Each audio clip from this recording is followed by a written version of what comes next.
इस प्रोग्राम में हम बात करेंगे जो हमास इसराइल जंग की अब तक की ताज़ा तरीन सूरत हाल है और ख़ास तौर पर जो ताज़ा तरीन ख़बर है जिसमें इसराइल की तरफ से ये वाज़ेह अल्फाज के साथ धमकी दी गई है कि इसराइल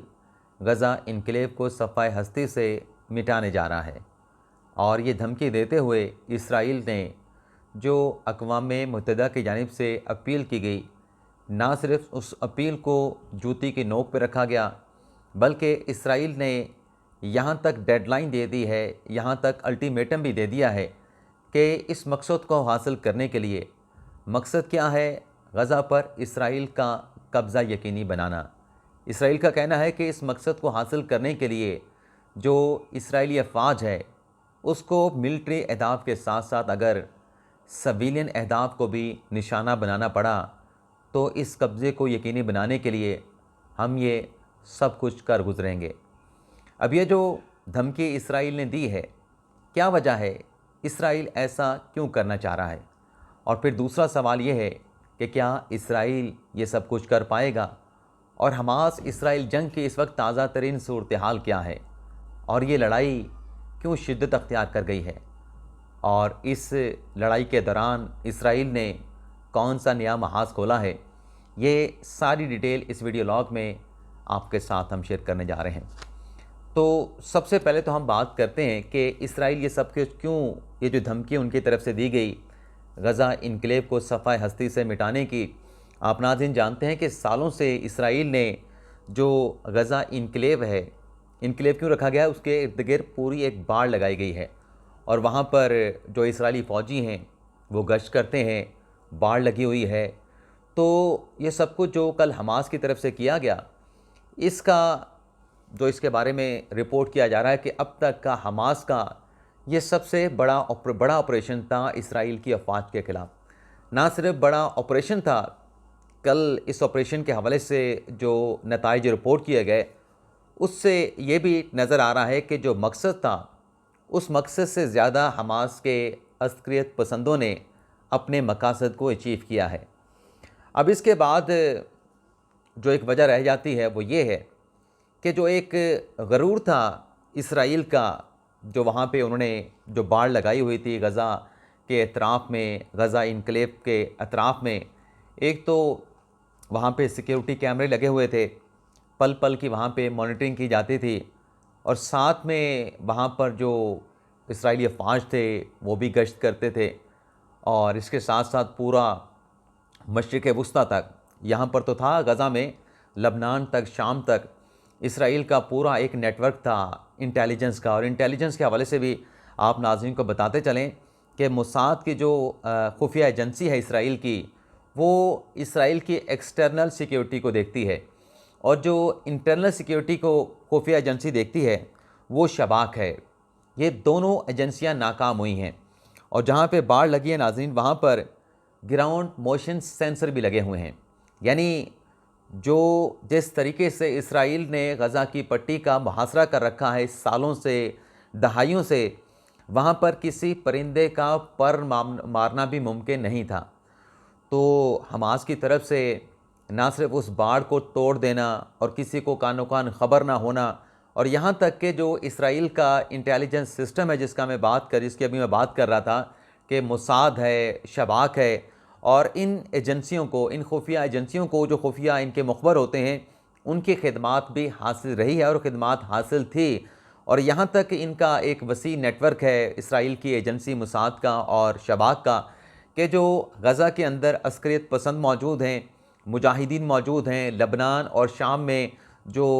हमास के अस्करियत पसंद या फिर हज़बुल्लाह के मुजाहिदीन मौजूद हैं, उनमें से जिन लोगों को भी टारगेट किया गया ड्रोन के थ्रू या उनको शहीद किया गया, उसके लिए इन मुखबरों का इस्तेमाल हमेशा इसराइल ने किया। यानी अगर किसी अस्करियत पसंद को टारगेट किया गया, किसी मुजाहिद को टारगेट किया गया, उसकी गाड़ी को ड्रोन के ज़रिए टारगेट करके उड़ा दिया गया, मार दिया गया, तो उसकी गाड़ी के साथ जो ट्रैकर लगाने वाले थे वो इसराइल के अपने मुखबर थे, जो उन अस्करियत पसंदों के अंदर घुस गए और जाके वहाँ पे कार्रवाई की बड़ी सफाई के साथ, और इसराइल ने अपने मुखालफिन को, अस्करियत पसंदों को, मुजाहिदीन को इस तरीके से नुकसान पहुँचाया। लेकिन उसके बाद कल जो हुआ ये इसराइल का जो अपना नेटवर्क था, जो उन्होंने अपने वसाइल डिप्लॉय कर रखे थे, उसके तनाजुर में इसराइल ये एक्सपेक्ट नहीं कर रहा था कि जो हमास है वो इतनी बड़ी कार्रवाई कर सकता है। अब कल की कार्रवाई के नतीजे में क्या हुआ? पहले तो जो हमास ने कार्रवाई की उसके नतीजे में सैकड़ों जो इसराइली फ़ौजी थे वो जाँ बहक हुए, हज़ारों की तादाद में जो शहरी और जो फ़ौजी थे वो ज़ख्मी हुए। और जो अब तक रिपोर्ट किया गया है, 100 का फिगर रिपोर्ट किया जा रहा है कि 100 इसराइलियों को, जिसमें फ़ौजी भी शामिल हैं, उन्हें हमास ने यरगमाल बना लिया है। इसराइल के अंदर से उसको गिरफ़्तार करके गज़ा की पट्टी के अंदर लेके आए और खुफिया मकाम पर उन लोगों को रखा गया है। इसके बाद फिर इसराइल का रिएक्शन आया। इसराइल ने जो कार्रवाई की, गज़ा के अंदर जाके अपने जेट त्यारों से बॉम्बिंग की है और इमारतों को नुकसान पहुंचाया है और जो अस्करियत पसंद के ठिकाने हैं उनको टारगेट किया है। और ख़ास तौर पे जो फ़लस्तीन टावर है उसको भी टारगेट किया गया गज़ा की पट्टी के अंदर जाके। और फिर जो इंटेलिजेंस के सरबराह थे हमास के, उनके घर को निशाना बनाया गया। 2 और अस्करियत पसंद रहनुमा थे हमास के, उनको टारगेट किया गया। तो ये सब कुछ करने के बाद अब भी जो एक सुबकी का सामना करना पड़ा है इसराइल को, जो एक शर्मिंदगी उठाना पड़ी कि आपने इतने वसाइल झोंक दिए, आपने कैमरे लगा दिए, आपने जो है वहाँ पर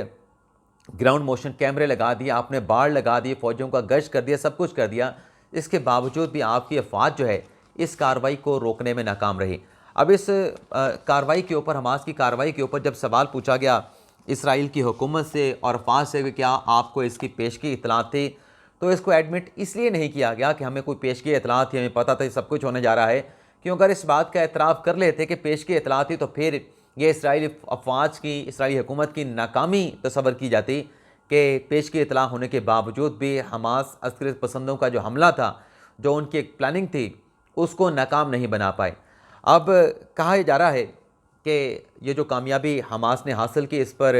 ईरान ने, लबनान ने, शाम ने मुबारकबाद दी, तालिबान ने मुबारकबाद दी, सऊदी अरब ने बड़ा सख्त मौक़िफ़ अख्तियार किया। लेकिन इस पर यह भी देखा गया कि मगरबी ममालिक जो हैं वो इसराइल के साथ खड़े हैं और यहाँ तक कहा गया कि इस मुश्किल वक्त में हम इसराइल को सपोर्ट करेंगे। लेकिन अक़वाम मुत्तहिदा की जानिब से कहा गया कि जो कंट्रोवर्सी है, जो तनाज़ा है, इसको ना बढ़ाया जाए और सलामती कौंसिल का इजलास भी तलब कर लिया गया है। लेकिन इसी दौरान ये जो अक़वाम मुत्तहिदा की अपील है, इसको बलाए ताक रखते हुए, इसको नज़रअंदाज करते हुए इसराइल की जानिब से धमकी दी गई है। इसराइल की जानिब से ये कहा गया है कि हम अपना कब्ज़ा जो है वो गज़ा की पट्टी पर यकीनी बनाएंगे और इस कब्ज़े के लिए जो गज़ा का इनक्लेव है, इसे सफ़ा हस्ती से इस तरीके से मिटाया जाएगा कि यहाँ पर जो मुकीम फ़लस्तीनी हैं उन्हें यहाँ से बेदखल किया जाएगा। और इस मकसद के हसूल के लिए इसराइल की हुकूमत का ये दावा सामने आया है, ये बयान सामने आया है कि हम क्योंकि 12 घंटे का अल्टीमेटम दे रहे हैं इनखला के लिए कि लोग जो है पुरअमन तरीके से यहाँ से चले जाएं और गज़ा का इनक्लेव जो है वहाँ से छोड़कर बाहर चले जाएं। और अगर नहीं किया गया तो फिर इस मकसद को हासिल करने के लिए जो मिलिट्री हमारे अहदाफ हैं उनको तो हम टारगेट करेंगे, लेकिन इसके साथ साथ जो सिविलियन लोग हैं जो मज़ामत करेंगे उनको भी टारगेट करेंगे। अब ये दावा तो कर दिया गया इसराइल की तरफ से, लेकिन सवाल है कि क्या ये सब कुछ करना इतना आसान होगा इसराइल की तरफ से? क्योंकि जो रॉकेट दागे गए, जो बॉम्बिंग की गई, उसके बावजूद भी चाहे एक बहुत बड़ी मिलिट्री क़ुव्वत है इसराइल की, लेकिन सवाल यहाँ पे है कि जो 100 यरगमाली बना रखे हैं हमास ने, क्या उनको आज़ाद नहीं करवाएगा इसराइल? क्या वो यरगमाली हमास के तहवील में रहेंगे, हिरासत में रहेंगे? और इस दौरान उनके यरगमाल होने के बावजूद क्या इसराइल इतनी बड़ी कार्रवाई कर सकता है? तो माजी की भी एक मिसाल मौजूद है कि एक फ़ौजी पकड़ा गया था तो 5 साल तक जो है उसको छुड़वाने के लिए इसराइल को क्या तगदो करना पड़ी थी। और फिर उस एक फ़ौजी को छुड़वाने के लिए कितने लोगों को जो है वो इसराइल, जिन्हें कैदी बना रखा था इसराइल ने, उनको छोड़ना पड़ा था। तो ये जो 100 यरगमाली हैं, बल्कि इसराइल के तर्जमान ने एक स्टेटमेंट जारी करके इस बात का एतराफ़ भी कर लिया है।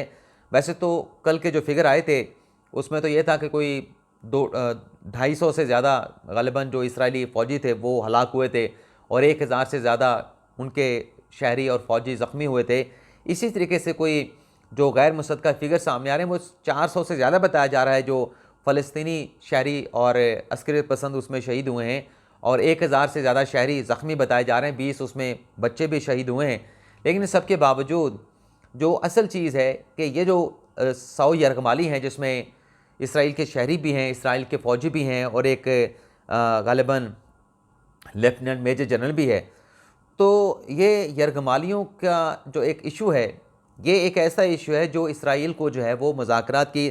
टेबल पे जो है वो लेके आएगा। हत्ता कि इस मामले पे जब से कल की जंग छिड़ी है हमास और इसराइल के दरमियान, इसराइल की तरफ से जो गज़ा इनक्लेव को जो ईंधन या जो बिजली या जो तवानाई फ़राहम की जाती है उसको रोक दिया गया है। लेकिन इसी दौरान जहाँ इसराइल ने यह धमकी दी है कि हम गज़ा पर अपना कब्ज़ा करेंगे, जो वहाँ पर सालों से रहते, दहाइयों से रहते जो फ़लस्तीनी हैं उन्हें वहाँ से निकाल फेंकेंगे। साथ में इसराइल ने जो हिज़्बुल्लाह है, लबनान की जो मुजाहिदीन की तहरीक है हिज़्बुल्लाह, उसको भी टारगेट किया है। और उसमें बताया गया है कि हिज़्बुल्लाह के जो ठिकाने हैं वहाँ पर इसराइली फ़ौज ने जो है वो को निशाना बनाया है। वहाँ पे मिज़ाइल दागे गए हैं, रॉकेट जो है वो दागे गए हैं। लेकिन दूसरी तरफ से जो हिज़्बुल्लाह है उनकी तरफ से भी इसका जवाब दिया गया है और हिज़्बुल्लाह की तरफ से कहा गया है कि 3 जो इसराइली ठिकाने थे जो कि इसराइल की अपनी हदूद के अंदर थे, उनको हमने निशाना बनाया है, 3 चौकियों को, जहाँ पर हमने मिज़ाइल मारे हैं, रॉकेट मारे हैं। और इसका मकसद हिज़्बुल्लाह ने यह बयान किया है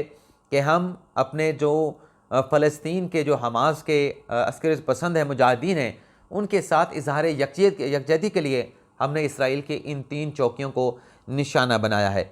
अब जो इसराइल के वज़ीर आज़म हैं उन्होंने तो ये बयान दे दिया है कि इसराइल हालत जंग में है और इसकी भारी कीमत जो है मुतलका लोगों को जो है वो अदा करना पड़ेगी। लेकिन वहाँ पे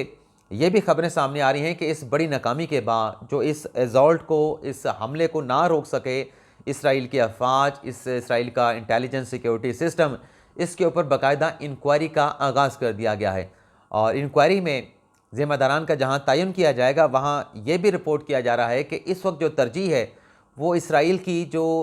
इलाके इस वक्त कंट्रोल में आ चुके हैं हमास के, उस कंट्रोल को जो है वो वापस हासिल करना है। और इस मकसद के लिए जैसा कि मैं आपको बता रहा था कि बहरिया की तरफ से दावा किया गया, इसराइल की बहरिया की तरफ से हमने साहिली पट्टी पर 5 फ़लस्तीनियों को निशाना बनाया है और रॉकेट हमने दागे हैं, निशाना बनाया है फ़लस्तीनियों को भी, अस्करी पसंदों को भी, और जो हसास इंटेलिजेंस के जो सरबराह थे हमास के उनको भी हमने टारगेट किया है। तो 12 घंटों का तो डेडलाइन दे दिया गया है और कल कौमी सलामती कमेटी का इजलास भी होने जा रहा है। लेकिन साथ में ये भी कहा जा रहा है, ये भी रिपोर्ट हो रहा है कि इन हालात में अगर जो नया महाज या जो जंग को जो वसअत इसराइल की तरफ से दी जा रही है, इस सूरत में अगर हमास की तरफ से हिज़्बुल्लाह को बुला लिया गया, कॉल दे दी गई, यानी उनको अपील की गई, तो फिर जंग जो है वो मज़ीद वसअत जो है वो अख्तियार कर जाएगी। और हमास की तरफ से जो बयान सामने आया उसमें यह कहा गया है कि जो ऑपरेशन जो हमारा प्लान था उस प्लान के मुताबिक हमारे अस्कर पसंद इसराइल के अंदर जाके जो ऑपरेशन, जो जिम्मेदारी उनको सौंपी गई थी, वो अपना ऑपरेशन मुकम्मल करके वापस आ चुके हैं। लेकिन बहरहाल ख़तरा जो है वो बढ़ता चला जा रहा है और ये ख़तरा जिसकी निशानदेही बड़े अरसे से की जा रही थी कि इसराइल और हमास के माबैन कशीदगी बढ़ रही है और ये किस वक्त भी तसादम की सूरत हाल अख्तियार कर सकती है। लेकिन वक्त क्या होगा, मकाम क्या होगा, इस हवाले से किसी का गालिबन कोई अंदाज़ा नहीं था। इसराइल को तो बिल्कुल तवक्को नहीं थी, जो वसाइल उन्होंने झोंक रखे थे, जो इंटेलिजेंस उनकी थी, जो सिक्योरिटी के हालात उन्होंने लगा रखे थे। लेकिन अब देखना यह है कि इन हालात में जब इसराइल ने यह अल्टीमेटम दे दिया है हमास पर अपना गज़ा पर कब्ज़े का, गज़ा से फ़लस्तीनियों की बेदखली का, और हिज़्बुल्लाह को भी टारगेट किया गया है, तो इन हालात में देखना ये होगा कि जो अमन की एक अपील इसराइल की तरफ से अपना अक़वाम मुत्तहिदा की तरफ से की गई है